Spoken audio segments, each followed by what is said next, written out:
ہمارا معاملہ کیا؟ پھر وہی بات یقین کی آ رہی ہے. ہم کہتے ہیں کہ ٹھیک ہے جی ایسی ہوگا، اللہ بڑا غفور الرحیم ہے.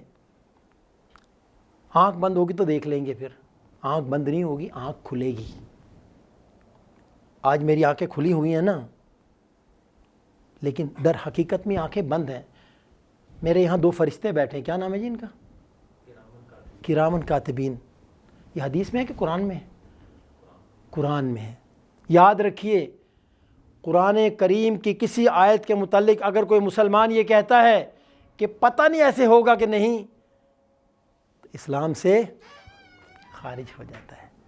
تو اللہ فرما رہے ہیں کرامن کاتبین یعلمون ما تفعلون، جو کرتے ہو ہمارے یہ حاضر باز فرشتے اس کو تحریر کر لیتے ہیں. ہم سنتے ضرور ہیں لیکن یقین اس درجے کا نہیں ہے. ہم سب ایک دوسرے کے ساتھ بیٹھے ہیں، کوئی غلط کام نہیں کرے گا، شرم آتی دیکھ رہا ہے وہ، کیونکہ یقین ہے اس بات کا کہ فلاں مجھے دیکھ رہا ہے. کیمرے کے سامنے نہیں کرتے، کیمرہ چل رہا ہے، لیکن یہ جو کرامن کاتبین بیٹھے ہیں ان کا وہ یقین ہمارے دل کے اندر ہے ہی نہیں. جن کے اندر یقین تھا ان کی حالت کیسی تھی؟ حضرت ابو بکر کی سیرت کو پڑھیں.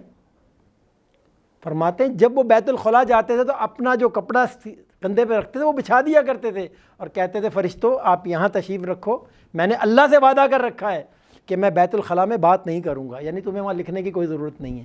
کتنا یقین تھا ان کو کہ جن فرشتوں کو بیٹھنے کے لیے کہہ رہا ہوں وہ ہیں میرے ساتھ. اور جو ہی آنکھ بند ہوتی ہے تو کہتے ہیں صاحب آنکھ بند ہوگی. رب کعبہ کی قسم آنکھ بند نہیں ہوتی، آنکھ کھل جاتی ہے.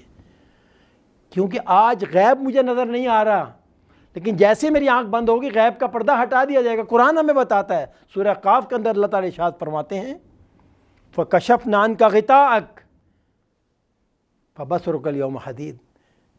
سن لے آج ہم نے تیری آنکھ کے سامنے سے پردہ ہٹا دیا. فَكَشَفْنَا عَنْكَ غِطَاءَكَ، یہ جو پردہ تھا ہٹا دیا ہے. فَبَصَرُكَ الْيَوْمَ حَدِيدٌ، آج تیری آنکھ بڑی تیز دیکھ رہی ہے، یہ سب کچھ نظر آ رہا ہے. اب کیا ہوگا؟ جب یہ سب دیکھے گا تو چیخے گا، چلائے گا، روئے گا، پیٹے گا کہ یا اللہ میری توبہ، میں نے دیکھ لیا، میں نے جان لیا، میں نے سن لیا، میں نے سمجھ لیا. رب ارجعون، اے اللہ مجھے واپس بھیج دے، مجھے واپس بھیج دے. کیوں واپس بھیج دے؟ لعلی اعمل صالحا فیما ترکت، وہ جو نیک کام تھے نا جو میں چھوڑ آیا تھا میں اب وعدہ کرتا ہوں جا کے کروں گا. اذان کی آواز آتی تھی مجھے لیکن میں کیا کروں، گاہکوں میں مصروف رہتا تھا، ٹائم نہیں ملتا تھا. مجھے ایسی مبارک مجلسوں کے لیے دعوت دی جاتی تھی لیکن میرے پاس ٹائم نہیں ہوتا تھا دوسرے کاموں میں. لیکن اب میں نے دیکھ لیا، اب مجھے ایک موقع دے دے. تو اللہ کیا فرمائیں گے؟ کلا انہا کلمۃ هو قائلها، اب کچھ نہیں ہو سکتا، یہ تو یوں ہی بک بک کر رہا ہے. فی ورائی برزخ لیوم یبعثون، اب تو اس کے پیچھے برزخ کی دیوار ہے، برزخ کا پردہ ہے، قیامت سے پہلے اب یہ پردہ نہیں ہٹ سکتا.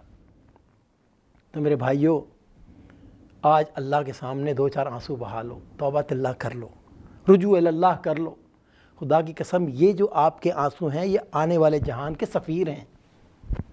لیکن کل قیامت کے دن آپ آنسوؤں کے سیلاب بہا دو گے نا، کوئی فائدہ نہیں. ایک حدیث میں آتا ہے آقا نے ارشاد فرمایا کہ جب ایک گروہ جہنم میں جا رہا ہوگا تو دروازے پہ رک جائے گا، تو دروازے کا دروگا کہے گا اس کو بھائی اندر جاؤ، کیوں رک گئے ہو؟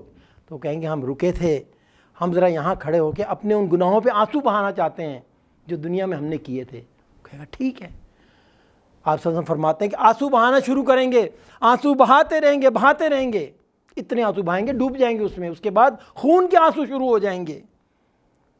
لیکن ان آنسوؤں کا کوئی فرق نہیں ان سے پڑے گا. لیکن آج اگر 2 آنسو بہا لیے، خدا کی قسم یہ 2 آنسو آپ کی جہنم کی آگ کو ٹھنڈا کرنے کے لیے کافی ہیں. لیکن یقین پیدا کرنے کی ضرورت ہے کہ کسی طرح یقین پیدا ہو جائے.